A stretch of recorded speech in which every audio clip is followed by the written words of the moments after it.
तो हमने पहले के एपिसोड में देखा था कि ना चैन हुआन को घर छोड़ने लॉन्ग ऑक्शू जाती और कहती है संभल के रहने के लिए। फिर उसके आगे देखते हैं क्या होता है। तो हमें लॉन्ग ऑक्शू का घर दिखाया जाता है और लॉन्ग ऑक्शू मेडिटेशन कर रही थी। मिस्टर 32 को दिखाया जाता है। फिर लॉन्ग ऑक्शू पूछती है कि कैसा है वो, तो मिस्टर 32 कहता है कि चैन हुआन वापस डॉम तक चला गया है और सब कुछ सही है। और कहते हैं वहाँ बहुत सारे लोग हैं छात्र निवास में।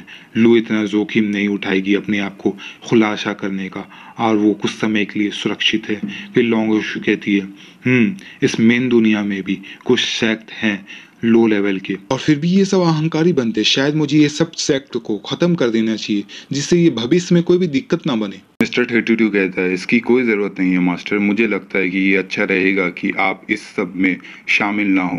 तो लॉन्ग ऑक्शू कहती है ऐसा क्यों? फिर मिस्टर 32 कहता है सबसे पहले तो ये मेन दुनिया में एक शांति भरा देश है और अगर आपने ताकत इस्तेमाल करके इस दुनिया को ख़त्म किया तो इस दुनिया का संतुलन बिगड़ जाएगा, और अगर आप लू को रोकती हैं तो ये दिक्कत तो ख़त्म हो जाएगा, लेकिन ऐसे फिर चैन वन ताकतवर नहीं बन पाएगा। क्यों ना इस दुश्मन को हम एक मोटिवेशन के रूप में इस्तेमाल करें और फिर चैन हुआन भी सुधार लाएगा ऐसे। फिर कहता है क्या आप भी पहले ऐसे नहीं थी कि जितना ज्यादा दुश्मन ताकतवर रहेगा उतना ही जल्द आप सुधार लाती थी? अब हमें सिर्फ लू जैसी कोई चाहिए जो उसका मदद करे और बढ़ने में, और फिर आप उससे जल्द शादी भी कर लेंगी। फिर लॉन्ग ऑक्शू ख्यालों की दुनिया में चली जाती है और खुद को और चैन हुआन को शादी के रूप में देखती है और कहती है शादी करना है और शर्माने लगती है।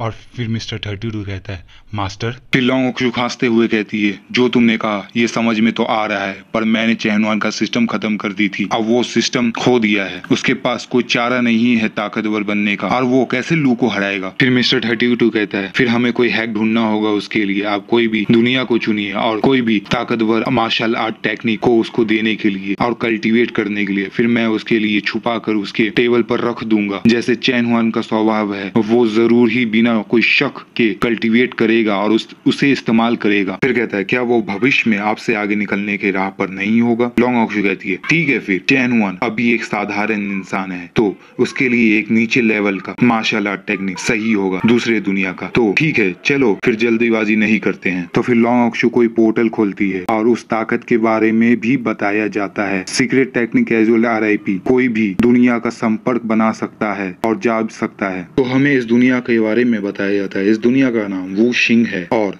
लॉन्ग ऑक्शू किसी आदमी को गले से पकड़कर उठा देती है और पूछती है इस दुनिया का सबसे ताकतवर इंसान कौन है और उसका मार्शल आर्ट टेक्निक सबसे ताकतवर कौन सा है, और सच कहना झूठ नहीं। फिर वो आदमी कहता है प्लीज मुझे बख्श दो, और अभी जो ताकतवर इंसान है इस दुनिया का डीमन सेक्ट लीडर है और उसका नाम शी फैंग वुडी है। प्लीज ब्लूसम मैनुअल बहुत ताकतवर है। फिर उस आदमी को लॉन्ग ऑक्शू छोड़कर चली जाती है और वो आदमी कहता है वह गायब हो गई और वह वास्तव में हवा में उड़ सकती है, और ये कौन उजले बाल वाली डीमन लड़की है? हमें कोई चाइनीज घर दिखाया जाता है और एक बुढ़ा, और इसका नाम शी फैंग वुडी है। फिर शी फैंग वुडी साया को देखता है अंधेरे में, तो वो कहता है कौन है वहाँ, जो कि लॉन्ग ऑक्शू रहती है। फिर लॉन्ग ऑक्शू कहती है मुझे पीस ब्लॉसम मैनुअल दे दो। शी फैंग वुडी कहता है ओ तो कोई यहाँ मेरे टेक्निक को चुराने आया है, कितना बहादुर है। तो दोस्तों आज का एपिसोड खत्म होता है। अगले एपिसोड के लिए मेरे चैनल को सब्सक्राइब, लाइक, शेयर कर दीजिए।